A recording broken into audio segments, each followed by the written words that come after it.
بنرحب بحضراتكم معانا مرة تانية في الحياة اليوم، وبنرحب باثنين من الوزراء الجدد في حكومة اسمها حكومة الإنقاذ، منتظرين منها خطوات مهمة، قرارات جريئة للتعامل مع هموم ومشاكل المواطن المصري. الحكومة اللي قدرت إنها تحصل على صلاحيات موسعة من المجلس العسكري، لأي مدى ده هيكون فارق في أدائها وفي تحركاتها. احنا النهارده اخترنا نبتدي مع حضراتكم بملف مهم، ملف التعليم والثقافة. بيسعدنا يكون معانا في الحياة اليوم، وبرحب ببارك وبدعي لأستاذ جمال العربي وزير التربية والتعليم الجديد. أهلا وسهلا بحضرتك أستاذ جمال. وأيضا دكتور شاكر عبد الحميد وزير الثقافة الجديد. أهلا وسهلا. ألف مبروك لحضراتكم مرة تانية. والسؤال مشترك لحضراتكم في البداية، قبلتم المسؤولية والتكليف بسهولة؟ كان بعد وقت تفكير تردد حسمتم الأمر إمتى؟ يعني أتصور أن ما قاله معالي رئيس الوزراء النهاردة وهو قاعد في الاجتماع وبيقول باللفظ كده أن هو أنا أعلم أن جميع من عرض عليه الوزارة كان مترددا في قبول الوزارة، لأنه من الأسهل الآن الجلوس في البيت من الخروج لقيادة وزارة في هذه الظروف، ولكن نحن نتحمل مسؤولية. كان بيتقال إن اللي هيقبل يكون وزير دلوقتي فدائي. بالظبط كده، هو قال نفس الألفاظ بس يعني بطريقة تختلف. قال ما يتحمل الآن مسؤولية هم ناس وهبوا نفسهم من أجل مصر يعني. فنسأل الله أن نكون منهم يعني إن شاء الله. دكتور شاكر؟ لا، أنا لم أتردد على الإطلاق. يعني أي نداء من نداءات الوطن لازم نلبيه في أي موقع، ومهما كانت الفترة قصيرة أو طويلة.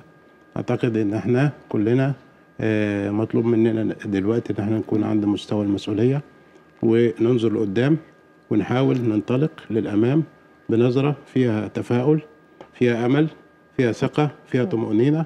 ولذلك فهي مش مجرد حكومة إنقاذ وطني، لكنها أيضا حكومة الأمل، حكومة الطمأنينة، حكومة الثقة، حكومة المستقبل اللي هتسلم الأمانة للحكومة القادمة المنتخبة أو للرئيس الجديد المنتخب في دولة ديمقراطية مدنية حديثة نفخر بها بين الأمم كما نتمنى ونحن.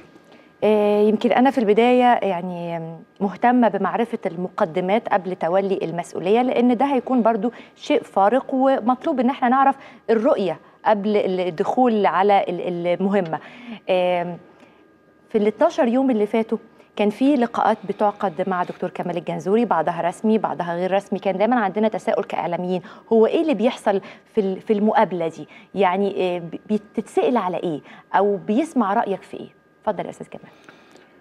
يعني اعتقد ان معالي رئيس الوزراء لما استقبلنا للمرة الأولى يوم الخميس الماضي كان كل فكره ان يكتشف فينا اشياء كثير، لدرجة ان بعض الموضوعات لم تدر في نفس العمل او في اطار المجال اللي احنا بنعمل فيه. حضرتك قابلته مرة واحدة ولا اكتر من مرة؟ انا قابلته 3 مرات. 3 مرات.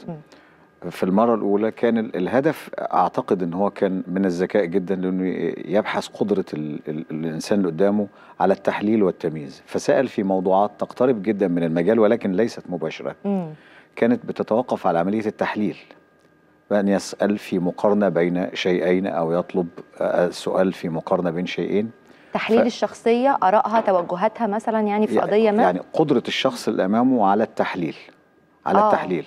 ثم الرؤية المستقبلية للعمل الذي يعمل فيه، بأنه يسأل بالتحديد كده طب لو أنت نزلت الميدان هيبقى النهاردة شكل العمل شكله إيه؟ ومن هنا بدأنا نعرض بعض القضايا اللي في العملية التعليمية وكيفية معالجتها، بحيث أن أنا بسرعة أحسس الشارع أن هناك حكومة جديدة جاءت من أجل الإنقاذ فعلا. من هنا أعتقد أن ده تصوري يعني أن ده كان فكر معالي رئيس الوزراء. بالنسبة لحضرتك يا دكتور شاكر؟ بالنسبة لي يعني كان في نوع من أولا التعارف والتعرف على الشخص القادم الجديد، بمعنى من هو. فيعني طلب مني في البداية أقدم له نفسي، فأنا قدمت له نفسي. أنا أصلا أستاذ علم نفس متخصص في سيكولوجية الإبداع الفني. أنا أستاذ في أكاديمية الفنون، كنت نائب رئيس أكاديمية الفنون، كنت عميد معهد النقد الفني وعميد معهد الفنون الشعبية، كنت أمين عام مجلس على الثقافة، على صلة بالوسط الثقافي، على صلة بمجال الأدب، على صلة بمجال الفنون التشكيلية، على صلة بمجال الفن والثقافة عموما. لدي مؤلفات معروفة يعني منشورة داخل مصر وخارجها، ولدي صلة طيبة بمعظم المثقفين. وبعدين طلب مني ايه الرؤية اللي ممكن نطرحها في المستقبل، فتحدثت عن بعض ملامح هذه الرؤية، ثم تحدث معي عن في المقابلة الثانية أو الثالثة، لأن احنا التقينا 3 مرات، عن صدى يعني الترشيح. فأنا أخبرته أن الصدى طيب، وهو كان فعلا الصدى طيب، سواء على الفيسبوك أو في الصحف أو في اللقاءات المباشرة مع الأصدقاء وغير الأصدقاء من خلال المكالمات التليفونية. كان الصدى طيب ومطمئن، فأعتقد أنه هو كان بيزداد في كل مرة معرفة بالشخص. وطبعا معالي رئيس الوزراء كان يسأل قليلا، ولكنه يستمع ويصغي كثيرا للشخص الذي يجلس أمامه. يعني حضرتك في البداية برضو أشرت للسي في أو المؤهلات. نعم. في برضو نقطة مهمة متعلقة بأستاذ جمال العربي، أنه لأول مرة من سنة 85 يتولى مدرس هذا المنصب، انه يكون وزير للتربيه والتعليم. فبرضو ادينا يعني شويه معلومات يا فندم فيما يتعلق بالتطور والخبرات، لكن استاذن حضرتك ده يكون بعد ما نستقبل مع حضراتكم المهندس حسين مسعود الموجود معنا على التليفون، وزير الطيران المدني. مساء الخير يا سياده الوزير، برحب بحضرتك. مساء الخير يا فندم. المهندس حسين مسعود وزير الطيران المدني، مهم انه نتعرف على آراء وافكار الوزراء الجدد في حكومة الانقاذ، نقدر نعرف ازاي هيتعاملوا مع المشاكل اللي موجودة تقريبا في كل وزارات، يعني فالهم تقيل. طيب لغاية لما يكون التليفون جاهز معانا، سيادة الوزير حضرتك سامعني؟ أنا مع حضرتك. أهلا وسهلا بحضرتك يا فندم. أهلا بيك. سيادة الوزير، كنت لسه بتكلم بعد طبعا المباركة لحضرتك، تولي المسؤولية وقبولها ورؤية حضرتك للفترة اللي جاية، وازاي هتكون أولويات سيادتك؟ حضرتك طبعا الفترة الجاية كحكومة إنقاذ هتتميز. حضرتك طبعا زي ما انتم عارفين ان النقل الجوي ده هو له دور كبير جدا في التنمية الاقتصادية، واحنا اول من اهم اهدافنا ان احنا سنعمل ان احنا نعيد حركه الركاب مره اخرى بزياده الامن والامان. هتبتدي الحركه ان شاء الله تنمي شبكتنا بحيث تزيد حركه الركاب. هننسق مع وزاره السياحه بحيث ان احنا نزيد الحركه السياحيه ونزيد اعداد السياح، لان ده بينعش الاقتصاد والتنميه الاقتصاديه. هنهتم كتير جدا بالقاره الافريقيه عموما ودول حوض النيل خصوصا، لان احنا بنصل حاليا في افريقيا الى 17 نقطه مباشره. ان شاء الله نتوسع في شبكتنا بحيث نصل الى نقاط اكثر من ذلك، وكمان حاطين في مخططنا مساعده الدول الافريقيه في حركه الطيران المدني، سواء بالنسبه للمطارات او بالنسبه للطيران، شركات الطيران. كمان حضرتك احنا بنهتم جدا ان نخلي مطار القاهره الدولي كمطار محوري او هب، عشان يبقى انتقال منه والى كل بلاد العالم الى افريقيا، ومن افريقيا الى كل بلاد العالم. بنهتم جدا بالعنصر البشري في صناعه الطيران وخاصه الشباب، وبما يحقق العداله الاجتماعيه ليهم. ده جزء بسيط. طب في النقطه دي يا فندم، يعني عايزه اعرف ازاي حضرتك بتتكلم على العنصر البشري، ازاي هيتم التعامل مع مشاكل الموظفين والعاملين في هذا القطاع؟ احنا كنا بنتابع اضرابات واعتصامات من المراقبين الجويين وغيرهم من الموظفين اللي كانوا حاسين بعدم المساواة في التعامل معهم ماديا. حضرتك بالنسبه للمطالب الماليه، احنا حاليا في مرحله طبعا هدفنا ان احنا هنزيد التحسن المالي بالنسبه والمرتبات والمكافآت بالنسبه للفئات كلها، انما حاليا بنعمل التخطيط ليها.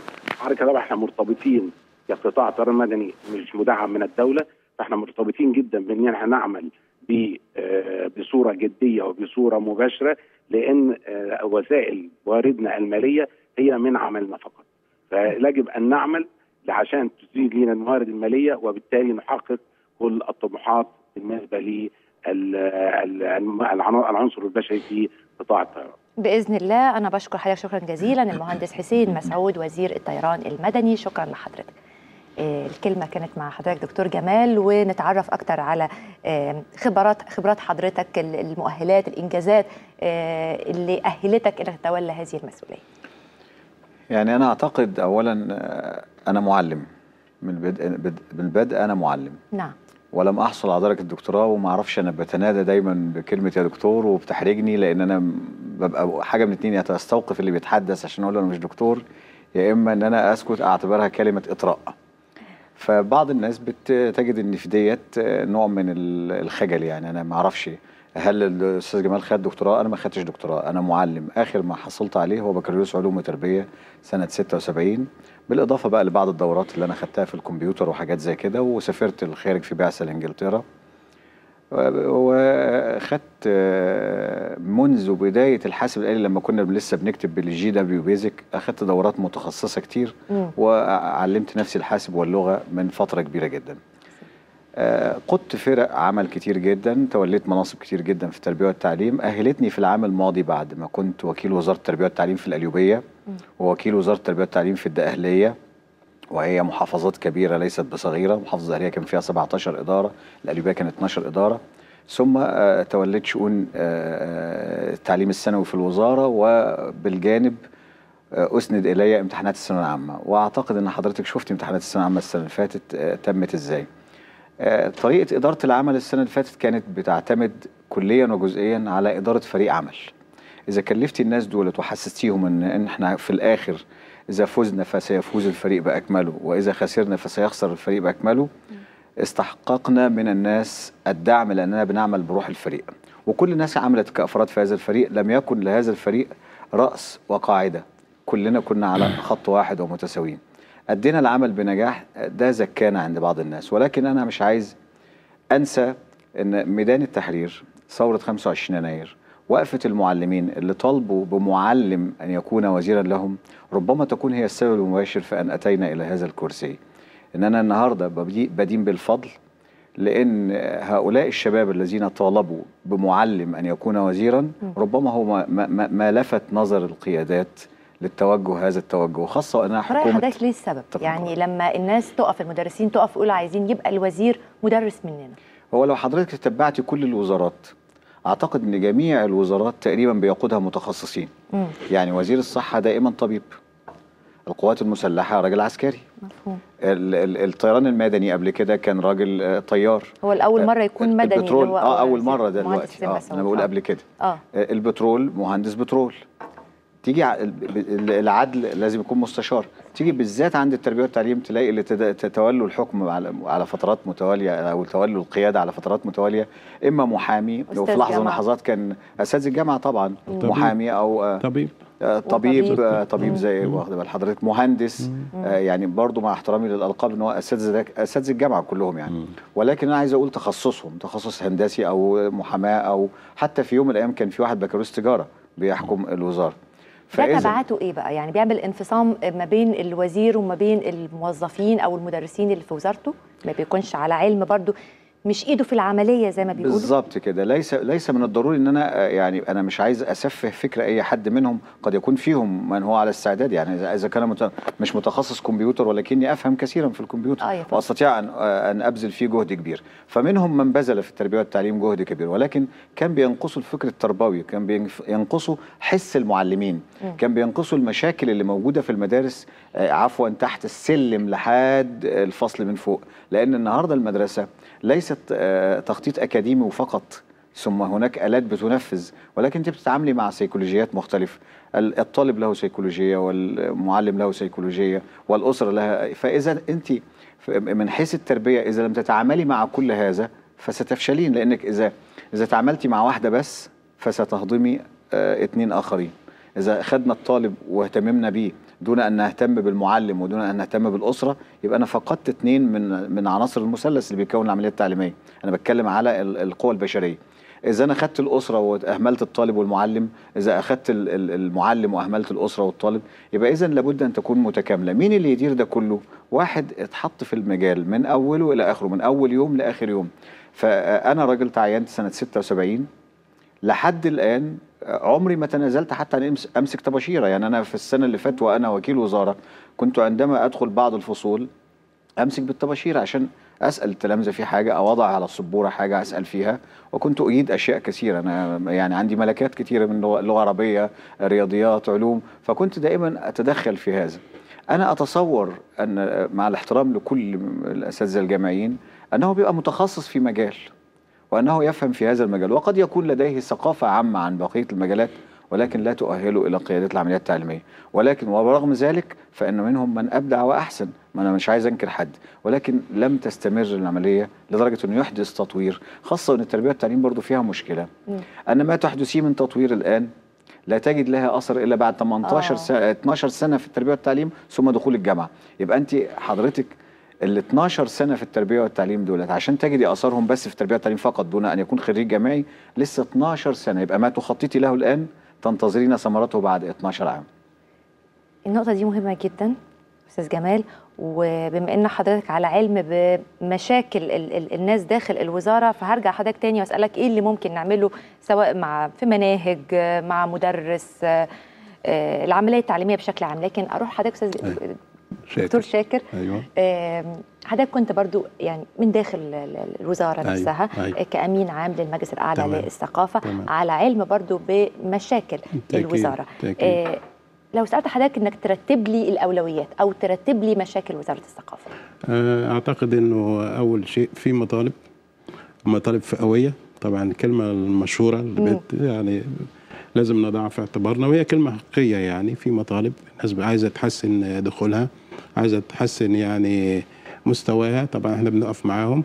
انا حاولت طبعا في المكان اللي انا كنت موجود فيه فعلا احسن الدخول بتاعتهم بما يتناسب مع القانون طبعا ومع اللوائح ومع الظروف اللي موجودة. أيوة. لكن في نفس الوقت لازم احنا برضو إضافة لهذا نعرف ان احنا بنشتغل في مجال ثقافي، يعني في مجال يرتبط بما يسمى بالقوة الناعمة. القوة الناعمة لمصر هي قوة أساسية، قوة أساسية في التعامل مع الآخرين القريبين والبعيدين. يعني احنا المنتج الثقافي المصري ده منتج بقاله آلاف السنين. يعني لما نتكلم عن النحت أو نتكلم عن التصوير أو نتكلم عن الآثار، احنا بنتكلم عن قوة ناعمة بنخاطب بها العالم. يعني ما هيش القوة الصلبة، ما هيش الأسلحة، ما هيش المصانع، لكنها قوة التفكير والفعل والسلوك اللي بتأثر وبتحسن العلاقات بين الناس وبين الشعوب وبعضها. تقييم حضرتك للمنتج الثقافي المصري دلوقتي وضعه؟ المنتج الثقافي المصري متقدم في بعض الجوانب ومتأخر في بعض الجوانب. يعني هو متقدم في مجال الأدب، متأخر في مجال المسرح والسينما. أنا أعتقد إن إحنا محتاجين إن إحنا نعيد النظر في هذه الأمور. إحنا يعني بنحاول نستعيد المسرح القومي الآن. يعني في تطوير فيه، محتاج بعض الأموال يعني لتطويره، لكن في الطريق إن شاء الله لازم يبقى لينا مسرح قومي نفخر به. تاني حاجة، أنا أعتقد إن السينما محتاجة لدعم من الدولة. أنا أعتقد إن السينما متروكة الآن لكل من يستطيع أن يصرف على الأفلام. وطبعا مستوى الأفلام في الغالب الأعم مستوى في الهابط أو في مستوى نازل، مستوى لا يليق أن السينما المصرية بتاريخها المشرف تصل إلى هذا المستوى الموجود الآن. لكن احنا أيضا عندنا تقدم في الفن التشكيلي. عندنا الغناء برضو مستواه محتاج لمراجعة وإعادة نظر. فالثقافة بشكلها العام، الثقافة بشكلها الأعلى، ممكن نقول الثقافة العليا والثقافة الأقل أو الثقافة الشعبية، كلها محتاجة إعادة نظر. احنا محتاجين ان احنا نبعث في الناس روح الإبداع. الإبداع يعني القدرة على الإنتاج لكل ما هو جديد ومفيد، سواء كان ده في مجال الثقافة العليا، الأدب والفن التشكيلي والسينما والمسرح إلى آخره، أو في مجال الثقافة الشعبية، الفنون الشعبية إلى آخره، وأيضا في مجال السلوك الإنساني. لأن احنا بنتكلم على الإبداع بنتكلم على إنتاج جديد مفيد، مش بس في هذه الثقافات أو في هذه الأنواع من الثقافة، ولكن في سلوك الناس مع بعضهم. احنا محتاجين سلوكيات جديدة مفيدة تدفعنا للأمام وتحررنا من التثبيت على الماضي بأشكاله المختلفة. لأن إذا ثبتنا على الماضي بأشكاله المختلفة معناها إن احنا مش هنتقدم. ودي قضية أعتقد إن احنا لازم نعيد النظر فيها أو ننظر إليها ونناقشها في الفترة القادمة. أنا مع روح التآلف والمحبة، أن تسود المحبة بين المصريين على اختلاف طوائفهم وعلى اختلاف فصائلهم وعلى اختلاف اتجاهاتهم. أن هذا الاستبعاد للآخر أو هذا التصنيف للآخر أو هذا الإقصاء للآخر وهذه النزعة اللي فيها نوع من التعالي او العظمه او البارانويا اللي بيظن اصحابها ان هم امتلكوا القوه او امتلكوا السلطه. اعتقد انها شيء يحتاج للمراجعه. لازم نبتدي زي ما بنقول كده بالبلد نحب بعض اكتر، محتاجين نحب بعض اكتر، نسمع بعض اكتر، نتحاور مع بعض اكتر. اعتقد ان الثقافه هتلعب دور كبير ان شاء الله في الفتره هو فعلا نسمع بعض، نتحاور مع بعض، ده كله مهم. التعليم والثقافه حاجات كتيره محتاجه انها تتطور ويعاد التفكير فيها مره تانية، انها تكون حاضره وموجوده عند الشعب المصري دلوقتي، واحنا بنؤسس لمستقبل افضل. ودي مهمه الوزارتين وهنتكلم فيهم بعد الفصل باذن الله.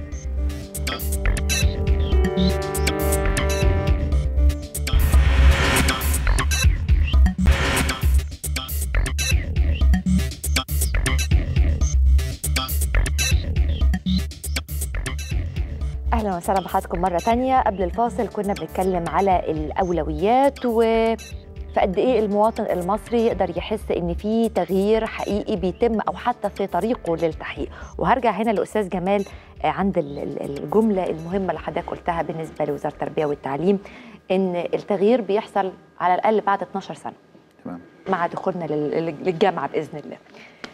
فهنا هتكلم على الحكومة الحالية، ما هياش بقى تيسير أعمال لكنها حكومة إنقاذ هتؤسس لخطوات مستقبلية نجني ثمارها إن شاء الله في الفترة اللي جاية. فقول لي أستاذ جمال، يعني لو ابتدينا عندنا عملية تعليمية، مدرس، طالب، منهج، يعني وحضرتك أدرى طبعا بهذه الشؤون، لو اتكلمنا عن المدرس، إزاي المدرس يقدر يحس إنه حقه محفوظ وبياخده، وبالتالي يبقى عنده القدرة وعنده يعني خليني أقول الإقبال كده بنفس على إنه يعلم ويدرس ويحس إنه مكانته في المجتمع محفوظة؟ تمام.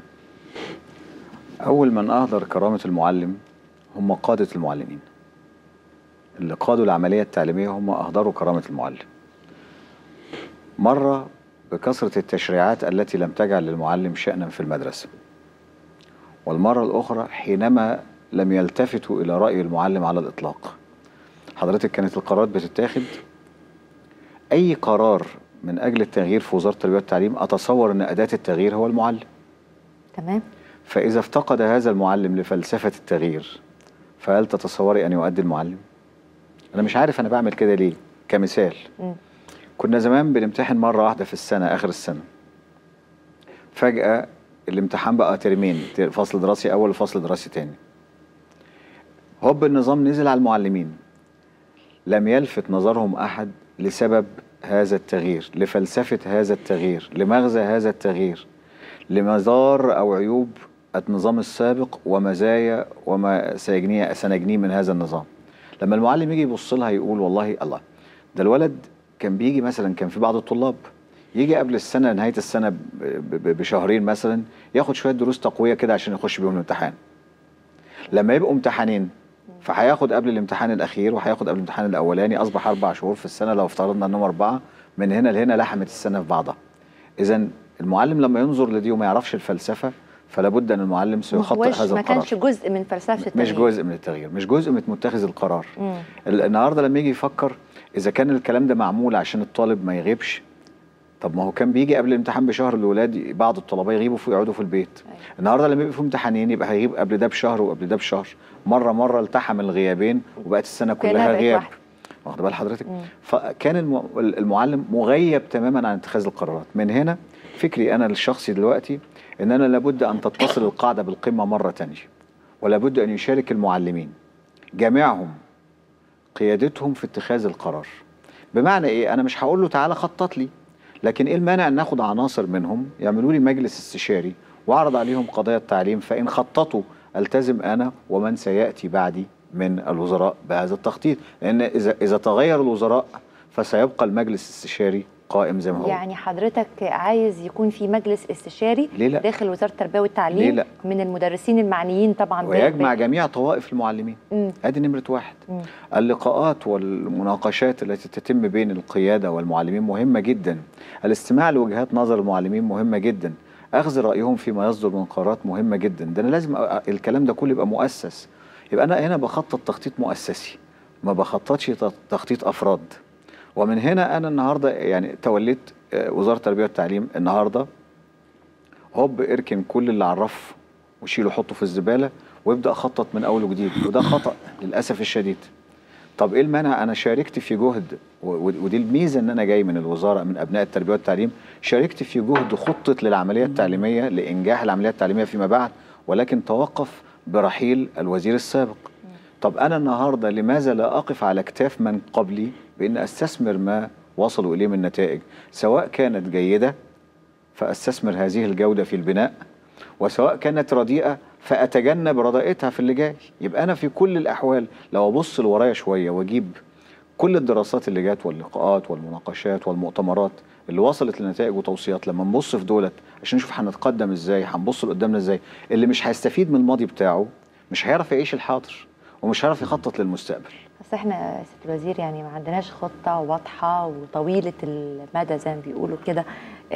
يجي وزير يتشال وزير، يبقى سنه في 5 ابتدائي، في 6 ابتدائي، في مش عارفه يغيروا ثانويه عامه علمي وادبي وبعدين شعب وما الى اخره. يعني ما فيش مشروع واضح متراكم احنا ماشيين عليه. لا هو الحقيقه مش ما فيش، ما انا بقول لحضرتك اهو، كل واحد جاي لانهم ليسوا ابناء مؤسسه واحده، فكل واحد جاي بفكره. لان المحامي اللي جاي فكره مش زي طبيب الاطفال، طبيب الاطفال اللي جاي فكره ما كانش زي المحامي اللي قبل منه، المهندس اللي جاي ما كانش فكره زي مش عارف. واخد بال حضرتك؟ اصل كل واحد له رؤيه، تخصصه بيديله انطباع بالرؤيه. انت حضرتك لما اجي اسالك في مساله رياضيه الا الرياضه الا الرياضه الا الرياضه، انا قلت لحضرتك في البدايه قبل ما نطلع على الهواء الا الرياضه الا الحسابات. فانت بتحلي هذه المساله في حدود ما لديك من امكانيات، صح كده؟ الامي بيعملها على ايديه والولد بيستخدم جدول الضرب، وبعد كده حضرتك تستخدمي نظريه، وهكذا. كل ما نتطور كل ما تحليها بطريقه تختلف. فانا النهارده عفوا في هذا التعبير، كل واحد حكم الوزاره حكم بثقافته وخطط بثقافته. فعشان كده بقول لما ابناء التربيه والتعليم يتولوا وزاره التربيه والتعليم سيسير الامر في قناه واحده. يبقى الميه وصلت لحد فين النهارده؟ الخطوه الجايه ان احنا هنفحت المتر اللي قدام عشان نوصل المتر اللي بعد كده. لو تسلسل هذا الامر وابناء التربيه والتعليم قادوا العمليه التعليميه لا يستقل جهدهم اطلاقا، بالعكس هيتميزوا. وقد احتاج فكر جامعي، احتاج فكر الاكاديمي فيساعدني. انا النهارده اتصور ان انا عارف كل حاجه، انا مش عارف كل حاجه. لكن انا لما افكر في فكره واعرضها على المتخصصين من اكاديميين ومن خبراء التعليم اللي هم اساتذتنا واساتذه الجامعه، اللي هم بقى ده الدور بتاعهم، عشان يناقشوها لي ويقولوا لي والله ايجابياتها ودي سلبياتها، ونبدا نشوف كيف نعظم الايجابيات ونقلل السلبيات. اذا انا هنا استطعت ان افعل ذلك واخطط واتخذ قراري سليم. انما انا النهارده اتجاهل كل هؤلاء الناس واجيب فريق عمل، ويجي الوزير اللي بعد مني يروح ممشي فريق العمل. خدي بال حضرتك، ممشي فريق العمل. وافتكري كده الوزارات اللي فاتت كلها تجد ان كل فرق العمل اللي اتعاملت مع الوزراء مشي فريق العمل. طب مشي، هؤلاء الناس كان عندهم مشاريع شغاله، تتوقف المشاريع. فريق العمل ده فيه المستشارين؟ المستشارين ورؤساء القطاعات وما الى ذلك. يعني حضرتك هتفضل مستعين بنفس المستشارين اللي كانوا موجودين في الوزاره السابقه؟ كل من لديه امكانيه ان ينخرط معي في نفس العمل ويقدم عطاء لهذا البلد سيستمر. انا ما عنديش استعداد اوقف حد مستعد يدي عطاء. انما امتى؟ لو لكن ان الوزير يجي بالناس اللي معاه. انما انا مش هغير الطقم لمجرد ان انا جيت. مش لمجرد ان لكن حضرتك انت لما تروح بالعربيه بتاعتك لورشه ميكانيكا فيقول لك ان الترس ده توقف عن العمل، بتعملي ايه؟ بنغير الترس ولا بتبكي على الترس وتقولي والله انا ده يعز عليا الترس ده؟ فخلاص اللي هيتوقف عن العمل مع السلامه، اللي هيعطي عطاء اهلا وسهلا يستمر في العمل، لان انا عايز هذا العطاء. بل بالعكس انا مستفيد، المستفيد الاكبر، لان لديهم من الخبرات الكثير ما داموا عملوا في هذا المجال. ليه اجيب واحد جديد يخطط من اول وجديد ويفكر من اول وجديد؟ طب ما انا عندي الناس وناس جاهزه وهم بسم الله ما شاء الله لا يمكن واحد ان يشكك في قدراتهم، ولكن اللي هيبخل منهم ملوش مكان. طيب انا طبعا لسه هنرجع لحضرتك برضو مع المدرس مع الطالب والمدرسه والمناهج. لكن دكتور شاكر، حضرتك يعني بتتولى وزاره الثقافه في وقت في تصريحات معاديه جدا للثقافه في مصر. لروايات نجيب محفوظ، لتماثيل، للاوبرا، للباليه، للجمباز. يعني هتعمل ايه؟ وزارة الثقافة والله احنا بنحاول طبعا. احنا زي ما تحدثنا منذ قليل، احنا بنلجأ لغة الحوار مش لغة الصدام. يعني احنا في النهاية كلنا مصريون، ولازم يبقى في بيننا روح الألفة والمحبة والتفاهم والتفهم. ممكن شخص ليه وجهة نظر، أنا أناقشه في وجهة نظره وأقنعه بالعلم والمعرفة والمعلومات إنه هذه الوجهة من النظر خطأ. هتناقش ازاي يعني؟ هناقش بالعلم. يعني صاحب هذا التصريح مثلا اي مكان اللي هو بينتقد اي تصريحات لها علاقه بالاشياء اللي احنا قلناها، مثلا اللي بيتحدث عن نجيب محفوظ بيتحدث عن نجيب محفوظ على اساس ان رواياته تمتلئ بالدعاره او تمتلئ باشياء خارجه الى اخره، هذا قول خاطئ، هذا قول ينبغي ان يصحح، هذا قول ينبغي ان يتنازل صاحبه عنه. لماذا؟ لان نجيب محفوظ اول نوبل عربيه، أول نوبل مصرية، فخر لمصر، الأدب فخر لمصر، الفن فخر لمصر، الثقافة فخر لمصر، تاريخ مصر فخر لمصر. كل هذه الأشياء هي القوة الناعمة اللي أنا بتحدث عنها، التي نخاطب بها الأمم ونباهي بها الأمم في الحياة. إنما عندما يتقول شخص عن قامة كبيرة مثل نجيب محفوظ بهذا القول، ينبغي عليه أن يخجل من نفسه، ينبغي عليه أن يعرف من هو نجيب محفوظ، يعني ينبغي عليه أن يعرف قيمة نجيب محفوظ في العالم، ينبغي عليه أن يعرف الفخر الذي شعرنا به عندما فاز نجيب محفوظ بجائزة نوبل، ينبغي عليه أن يعرف أن نجيب محفوظ رمز وقدوة لكثيرين من العرب والمصريين. وأن نجيب محفوظ، أنا كنت يعني منذ أسابيع قليلة مع السفيرة الصينية، قالت لي السفيرة الصينية في مصر قالت لي كل كتب نجيب محفوظ ترجمناها إلى الصينية ونفخر بوجودها في مكتبتنا.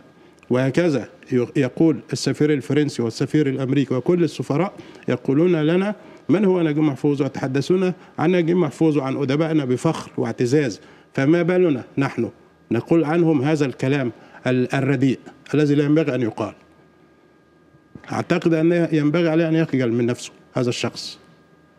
أنا برضو هفضل مع حضرتك في النقطة دي، واسمح لي ان ده يكون بعد الفاصل، علشان انا يهمني مع مخاوف في قطاعات عريضه في الشعب المصري دلوقتي، ومع التصريحات اللي بتسمع ومتشدده وتخوف خلينا اقول، فيهمني اعرف وزاره الثقافه ازاي بخطوات عمليه على الارض هتنفذ الكلام اللي حضرتك قلته. هل هيكون ندوات، لقاءات مباشره، إصدار كتب؟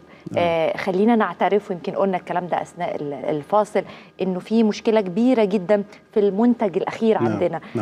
ممكن يبقى عندي شاب يطلع من وزارة التربية والتعليم متعلم لكنه ليس بمثقف. فإزاي نعالج الجزئية دي ونحقق المعادلة الصعبة دي؟ هي مش صعبة لو توفرت النية والإرادة بالفعل للتحقيقها.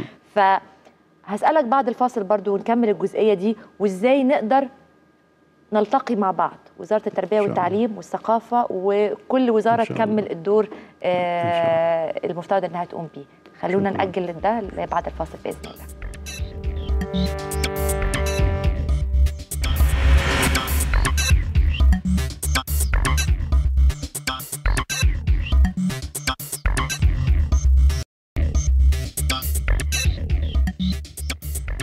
بنرحب بكم معانا مرة تانية. كنا بنسأل قبل الفاصل وزير الثقافة عن خطته للتعامل مع التصريحات اللي بتحاول إنها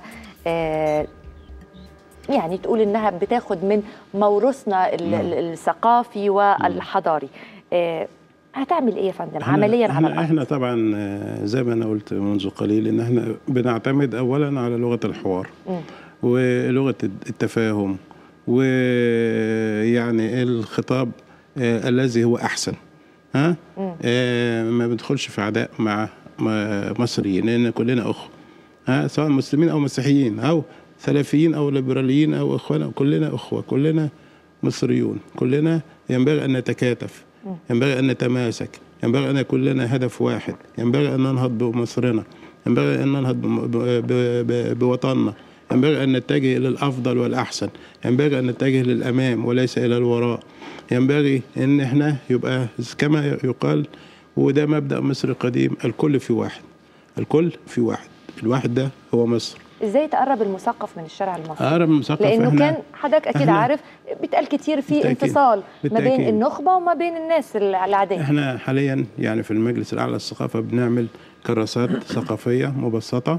احنا كلفنا عدد من كبار المثقفين كبار الدارسين حول مجموعه من المفاهيم السائده الان في الشارع المصري، في الحياه المصريه، في الميديا المصريه، بترد مصطلحات مثلا زي الليبراليه، الدوله المدنيه، الدوله الدينيه، العلمانيه، السلفيه، الى اخر هذه المصطلحات. مش كل الناس فاهمه هذه المصطلحات. احنا بنعمل كتيبات صغيره مبسطه، وانا طلبت من الاصدقاء ومن اساتذتنا اللي بيجهزوا هذه الكراسات انه يكتبوا بلغه مبسطه، ويكون هدفهم الاساسي هو الانسان العادي والشباب.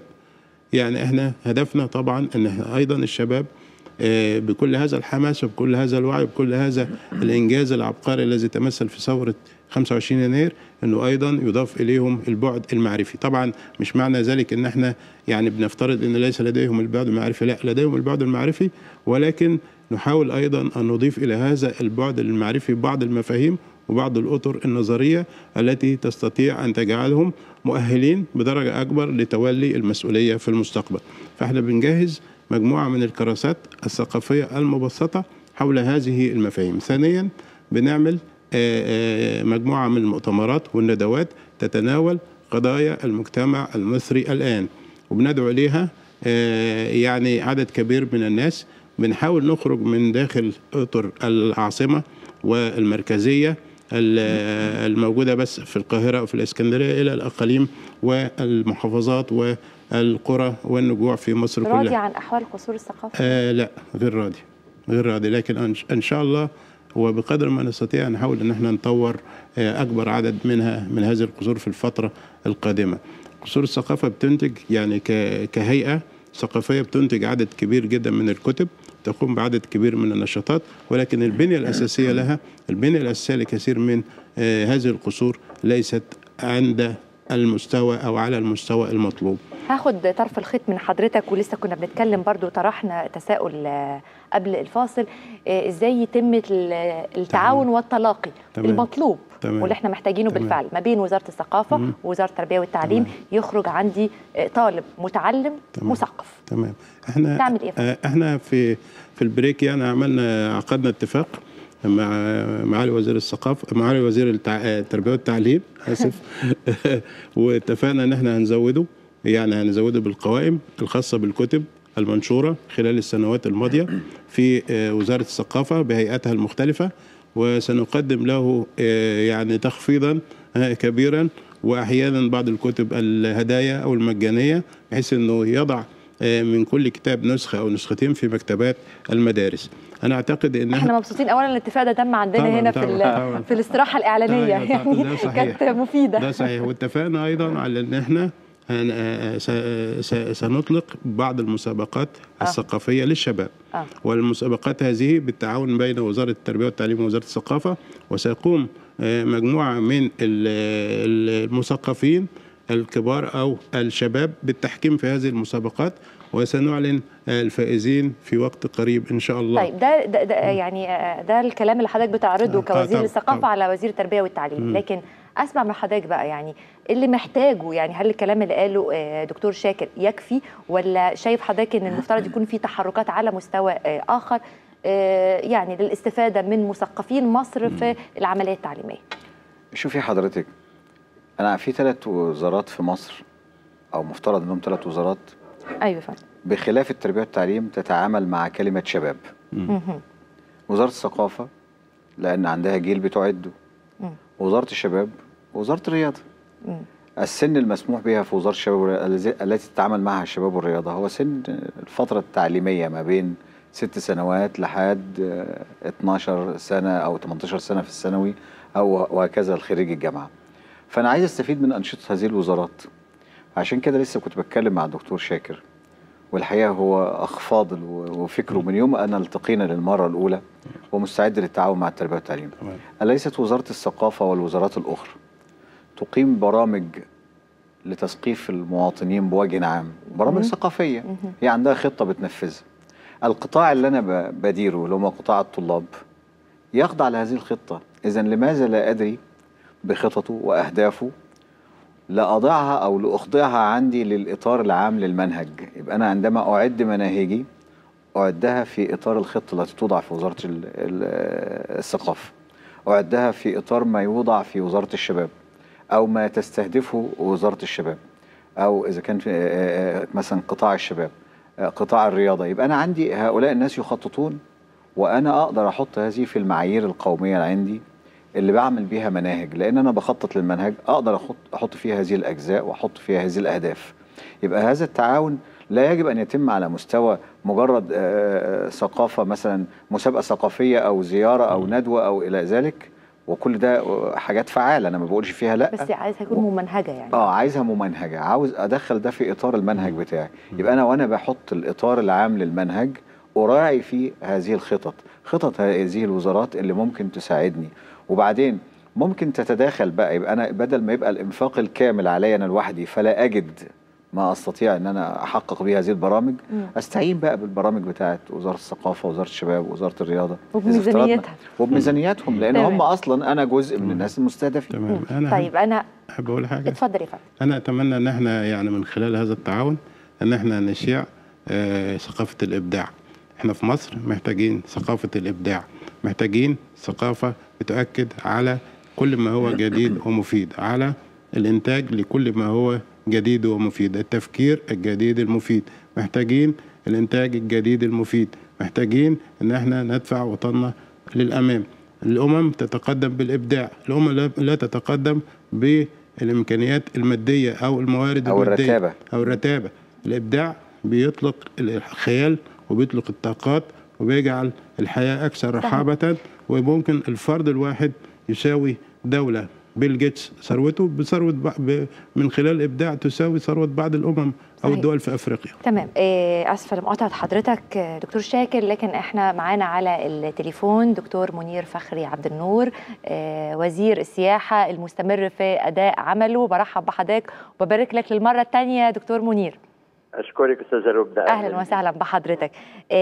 في الحقيقة أنا مش هسأل حضرتك على أولوياتك أو أهدافك، لأن بالتأكيد حضرتك كنت مستمر في العمل خلال المرحلة اللي فاتت، لكن عايزة أسأل إعطاء صلاحيات أوسع للحكومة الحالية لأي مدى ده هيساعد دكتور منير فخري عبد النور؟ لا، هيساعد كتير، هيساعد الوزارة عامة وهيساعد كل الوزارات في اتخاذ القرارات ونفذها بأسرع وقت ممكن، دون ضرورة الانتظار للرجوع إلى المجلس العسكري وموافقته وإصدار قراراته. فمفيش شك إنها هتدي مرونة أكتر وسرعة في العمل والتنفيذ. السياحة سيادة الوزير، يعني عارفين مشاكل السياحة دلوقتي، عارفين السياحة يعني تكاد تكون متوقفة، فعايزين نعرف احنا واقفين على أي أرض دلوقتي. السياحة في مصر مستقبلها إيه؟ يعني شايف حضرتك الوضع إيه والمستقبل بإذن الله؟ أولا خليني بس أصحح، السياحة مش متوقفة. السياحة في على السواحل وبالتحديد على ساحل البحر الأحمر وفي سيناء في حالة مقبولة، مش عايز أقول إنها طيبة، إنما مقبولة أخذا في الاعتبار الظروف الحالية. القاهرة والأقصر وأسوان ما في شك إن السياحة فيها تئن. نحن نعمل كأننا نعيش أبدا، وعملنا دؤوب في محاولة جذب السواح، في محاولة تنوع المنتج السياحي. الرحلة التجريبية، على فكرة الرحلة التجريبية الطويلة للسياحة النيلية انتهت أول امبارح بنجاح، وإن شاء الله سنبدأ في تسويقها فورا في الدول الأوروبية والدول الشرقية. نحن نشارك بصفتنا الضيف شرف ITB اللي هو معرض السياحة الدولي في برلين في مارس القادم، وهو حدث عالمي مهم، وبالتالي نأخذ كل الإجراءات بحيث انه تمثيلنا يكون تمثيل مشرف ويكون له اثر طيب على الموسم القادم. سنشارك في شهر يناير القادم يوم 15 يناير في المعرض السياحي في اسبانيا. بنشتغل، وإن عاد الهدوء إلى الشارع المصري أنا على ثقة إنه السياحة ستعود في وقت سريع بإذن الله. ده اللي بنتمناه إن شاء الله. يعني أنا بشكرك دكتور منير فخري عبد النور وزير السياحة، شكرا لحضرتك على وجودك معنا. أرجع لوزير التربية والتعليم أستاذ جمال العربي. المناهج برضو هم تقيل، المدرسة سواء بنتكلم على مرة تانية المدرسين الإداريين، انتظام الحضور، ان يكون في دافع عند الطلبة حاسين ان هم بيستقوا فعلا التعليم من المدرسة، وليس الاعتماد على مراكز الدروس الخصوصية وكل الحاجات اللي احنا عارفينها اللي بترهق ميزانية الأسرة في الأول وفي الأخير. يعني لو رجعنا الأول الكلام في البداية خالص وقلنا ان احنا عايزين نعيد التعليم لمساره الطبيعي، وأنا أتصور أن إعادة التعليم معناها قيام المدرسة بدورها، وقيام المدرسة في وضعها الحالي بالدور لابد من متابعة جادة للمدرسة. كلمة متابعة جادة أرجو أن تفهم أنها ليست الكرباج والعصا، مش هنشيل كرباج وعصاية، ولكن احنا هنروح نتابع المدرسة لبحث مشاكل المدارس، بحث السلبيات الموجودة في المدرسة، محاولة الاستفادة من إيجابيات المدرسة وتقليل هذه السلبيات. يبقى أنا النهاردة زيارتي تبقى فاعلة، ولكن ده ما يمنعش أن إذا وجدنا مقصر يستحق العقاب إيه المانع؟ لكن أنا عايز أقول أن الشكل الجماعي للعقاب اللي بيؤخذ فيه العاطل والباطل ده غير وارد في حساباتنا إطلاقا. فإحنا عايزين نتابع المدرسة متابعة فعالة، متابعة مكثفة، حتى يشعر العامل بالمدرسة بأن هناك من يتابعه.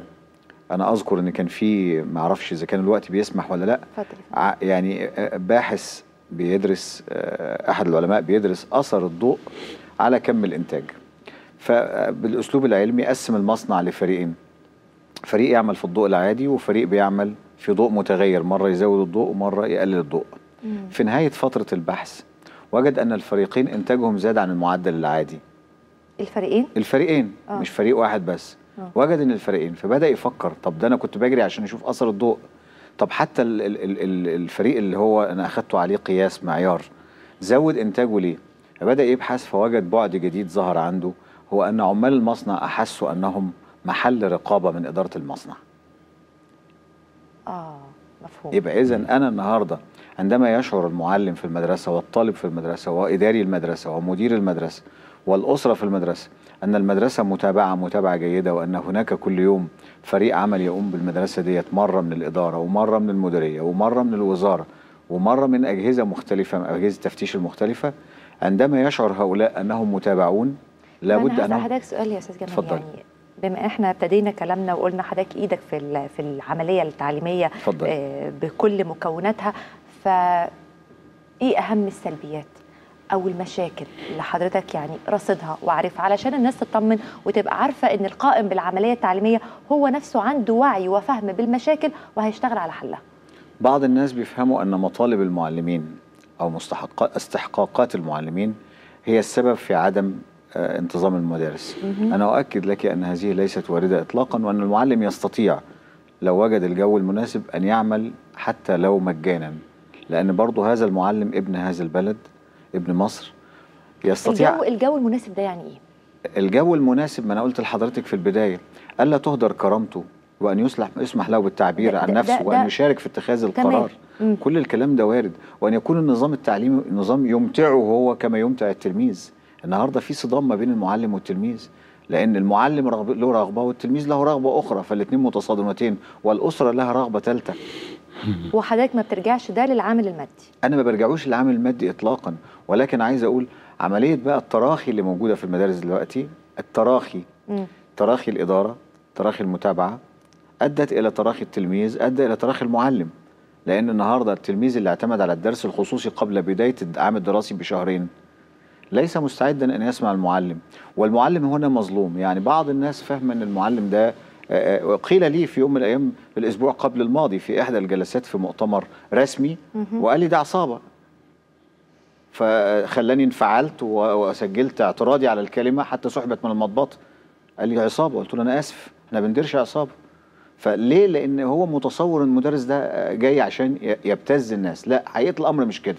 حقيقة الأمر ان انت كمعلمة حضرتك لما تخشي فصل تلاقي الطلبة معرضين عنك لأنهم درسوا هذا المنهج من شهرين فاتوا. فانت بتحاولي معاهم بكل شدة تنتظم الدراسة الأسبوع الأول، وفي الأسبوع الثاني تجدي أن نصف الفصل غائب ونصف الفصل حاضر، فتستكملي معهم الدرس في الأسبوع اللي جاي. أنت عندك حصة هتستكملها الأسبوع الجاي، ولتكن بناخد النهاردة جبر بنطبق عليها الأسبوع الجاي، فيبقى نص الفصل حاضر ونصه غايب. بعد أسبوع تحصل المشكلة، اللي غايبين حضروا واللي حاضرين غابوا. هل تستكملي الدرس مع من لم يسمعه من البداية؟ هتكملي الدرس مع ناس ما سمعوش، ولا تبدأيه من جديد وتقفي محلك سر كل أسبوع تعيدي نفس الموضوع؟ لأن كل مرة هتلاقي طلاب جداد، ومن هنا يحبط المعلم ويحبط الطالب. ويحبط الطالب. يعني احنا عايزين هنروح لفاصل، بس احنا عايزين ايه؟ اوعدكم ده اخر فاصل ان شاء الله. انا عارفه انه كان يوم طويل يعني والاجهاد واضح على حضراتكم. لا، بركز على ان المعلم محبط الان عندما لا يجد من يسمعه. طب كيف يفعل؟ بس هو ده الحته المهمه جدا، لان المعلم نفسيه برضه. المعلم ده مش آلة تتكي على الزرار يشتغل، ولكن له نفسيه، واذا استراحت هذه النفسيه سيؤدي ويؤدي بجد كمان. طيب علشان ما بقاش يعني بكذب في الوعد، عشان قالوا لي ان في فاصل كمان، يعني في فاصلين، لان احنا قاعدين نغطس. مفيش مشاكل يا سياده الوزير. نشوفكم بعد الفاصل باذن الله.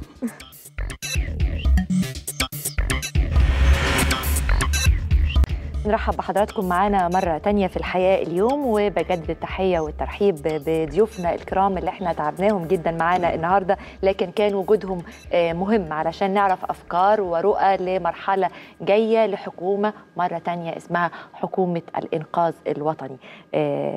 وزير الثقافة، وزير التربية والتعليم، وهقول لحضراتكم سر إن وزير الثقافة قال ده تبقى حكومة الأمل كمان. طبعا احنا بنقول إن احنا محتاجين للأمل، محتاجين للتفاؤل، محتاجين للطمأنينة، محتاجين للشعور بأن احنا قادرون فعلا على أن احنا نجتاز هذه المرحلة بنجاح، وأن احنا ننجز الكثير فيها على الرغم من قصر مدتها.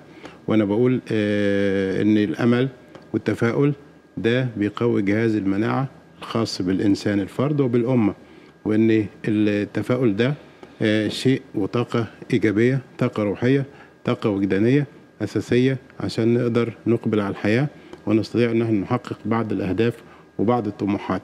أنا كنت بقول يعني في البريك لحضرتك إنه لو أخذنا بعض الناس اللي هم مكتئبين، أو أخذنا بعض الجماعات المكتئبة، وأخذنا بعض الجماعات المتفائلة اللي بتكون مفعمة بالأمل، ودرسنا حتى بعض المكونات الخاصة ببعض الهرمونات الموجودة في بعض مناطق الجسم مثل اللعاب أو مناطق أخرى، بنشوف أن هذه الهرمونات أو هذه المواد اللي مرتبطة بجهاز المناعة بتكون قوية وزائدة لدى المتفائلين، لدى المفعمين بالأمل، وتكون قليلة وناقصة لدى اليائسين والمكتئبين. ومن ثم فالتفاؤل قوة إيجابية بتقوي جهاز المناعة للفرد والأمة. احنا بنحاول بنقول ان احنا حكومة إنقاذ وطني، لكننا في نفس الوقت حكومة أمل، حكومة تفاؤل، حكومة مستقبل، حكومة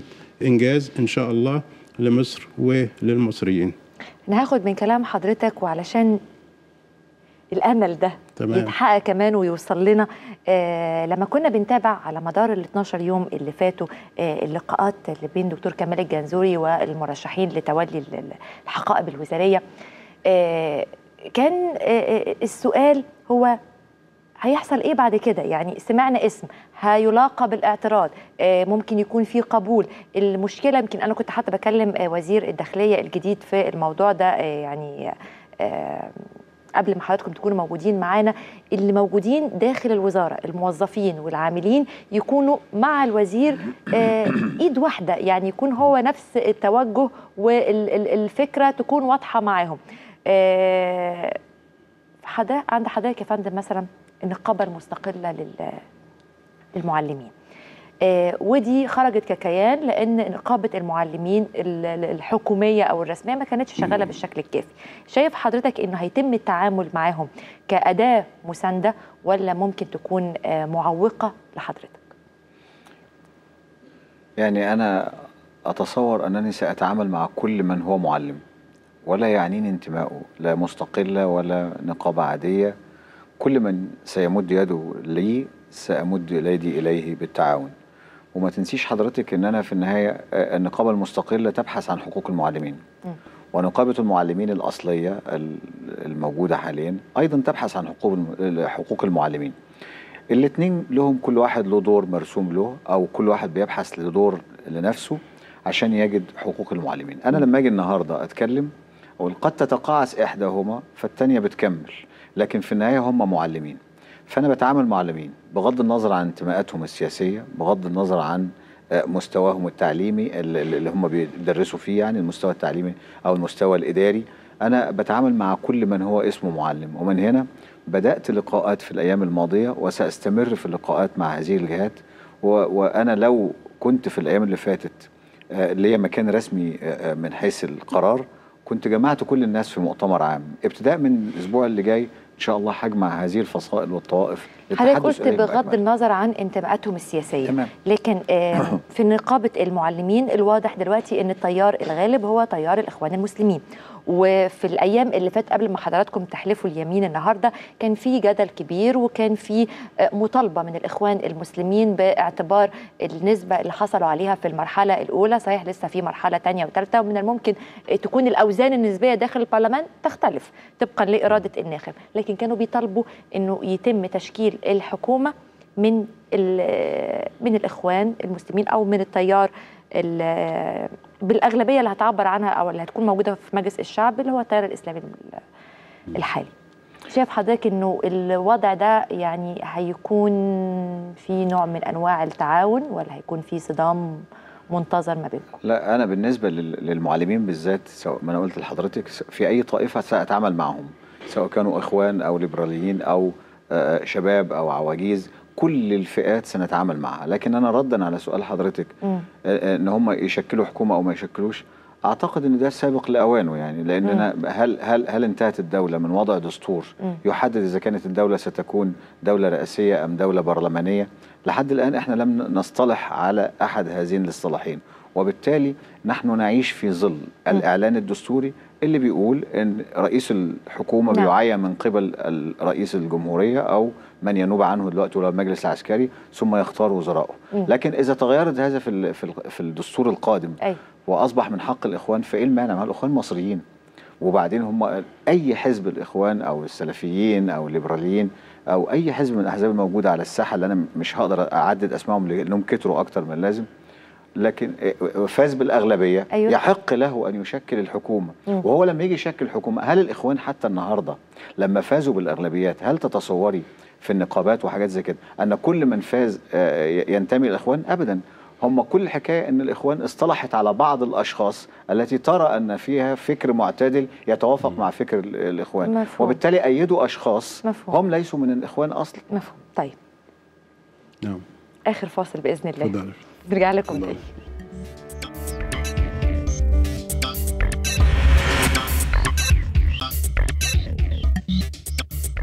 علشان ما بقاش قدامنا وقت طويل، يعني حوالي 4 دقايق وننهي الحلقة النهاردة، فأنا هستغل الفرصة واسيب الميكروفونات لوزرائنا، وزير التربية والتعليم ووزير الثقافة.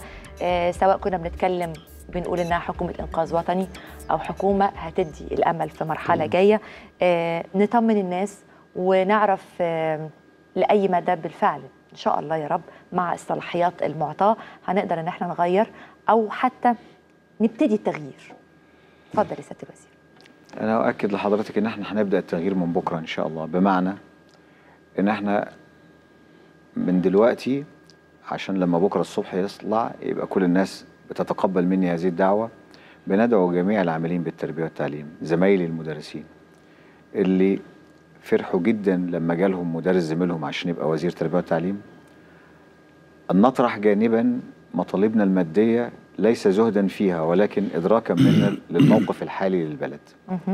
وبعدين نبدأ في بذل مزيد من الجهد حتى يشعر الناس، يشعر المواطن، تشعر الأسرة، يشعر التلميذ بأننا نقدم عمل فعلي نستحق عليه أن نطالب بمستحقاتنا. أنا ما بقولش لحد أنا انسى أو خليك زاهد أو خليك راهب، ولكن أنا أعلم جيدا أن لهم مستحقات أو لهم حقوق يطالبون بها وسأتبناها جيدا، ولكن عايزين نتفرغ قليلا لأن احنا نؤسس ونخطط لعملية تعليمية سليمة. عايزين نعيد النظر في مناهجنا في الأيام القادمة، عايزين نعيد النظر في النظام التعليمي بأكمله، عايزين نعيد النظر في نظام التقويم. ودي بالنسبة لي هتبقى الخطة الطويلة المدى. أما الخطة العاجلة اللي احنا هننفذها هي عملية إعادة المدرسة لمسارها الطبيعي، وذلك من خلال المتابعة وإقناع زمايلي المعلمين من أن احنا بنعمل عمل به المولى سبحانه وتعالى من قبل، حين قال وعلم آدم الأسماء كلها، وحين قال علم الإنسان ما لم يعلم. إذن المولى سبحانه وتعالى علم قبل أن نعلم، وبالتالي عمل بهذه المهنة، فنحن الآن نتمثل بمهنة سامية عمل بها الإله كما عمل بالخلق، فنحن نريد أن نسمو بأنفسنا قليلا، ولكن رغم ذلك أنا بقولش انسوا مطالبكم، لا، لكن اطرحوها جانبا حتى يحين الوقت للمطالبة. وزير الثقافة. تمام. أنا بقول برضو أن أنا من وسط المثقفين، وأنا مع المثقفين، وأنا مع الموظفين اللي في الوزارة، وهقف معهم وهحاول أن أنا أحسن أوضاعهم بقدر ما أستطيع، وهنحاول نضع برامج وخطط ومشروعات في حدود الزمن. لكن طبعا في نفس الوقت بنعمل بمقولة كان ذكرها العالم الإنجليزي إسحاق نيوتن لما كان اكتشف نظرية الجاذبية، فالناس كانوا معجبين به كثيرا، وكانوا بيسألوه ازاي وصلت لهذا الحل العبقري، وصلت ازاي لهذه النظرية؟ قال لهم أنا وصلت لهذه النظرية ولهذا الحل ولهذه الفكرة لأني وقفت على أكتاف السابقين علي. فإحنا بنقول إن إحنا بنشتغل بشكل تراكمي، ثقافتنا ثقافة تراكمية ما بتنتهيش أو بتنهي القديم، ولكنها بتبني عليه وبتقيم نوع من التصالح، بتقيم نوع من الوئام، بتقيم نوع من التكافل والموائمة والدفعة التي تنطلق للأمام من أجل مصر. لأن احنا طبعا بهدفنا كلنا كحكومة إنقاذ وطني، كحكومة أمل، كحكومة تفاؤل، كحكومة إبداع، كحكومة إنجازات يعني في فترة محدودة، لكنها إن شاء الله ستكون كثيرة، ستكون كثيرة. وكما يعني أشار إلينا ووجهنا سيادة المشير النهاردة، وكذلك معالي رئيس الوزراء، احنا فعلا بنشتغل كفريق عمل، بنشتغل كفريق عمل وطني، بنشتغل كفريق عمل مخلص، بنحاول ان احنا ننجز لبلدنا ولناسنا ولإخواتنا في مصر أكثر ما نستطيعه. ولو عملتوا ده بالفعل وإن شاء الله ربنا يقدركم على ده، الناس هتبقى بتسند الحكومة الجديدة، هتبقى معاها، هتصبر شوية على مطالب فئوية أو مطالب ليها علاقة بالمادة أو بالفلوس، لأن عندنا هدف أهم كلنا إحنا. أنا أسميها استحقاقات وليست مطالب فئوية. مطالب بالاستحقاقات. طب عظيم عظيم عظيم. المفهوم ده برضو يعني من حقي، بس هصبر عليه شوية بمزاجي، لأن أنا عندي دلوقتي مرة تانية نقول مستقبل بنبنيه، وبنحاول من النهاردة حكومة إنقاذ وطني، ما هياش حكومة اليوم بيومه، لكن حكومة حتى لو ما قدرش إنها تنجز، لكن على الأقل ترسم سياسة أو تحط فكرة أو رؤية يبنى عليها بعد كده. أنا بشكركم مرة تانية على وجودكم معانا، ومعلش استحملونا يعني أطلنا عليكم. شكرا ليكم وربنا يوفقكم. شكرا جزيلا، ألف شكر. أشوفكم بكرة، تصبحوا على خير.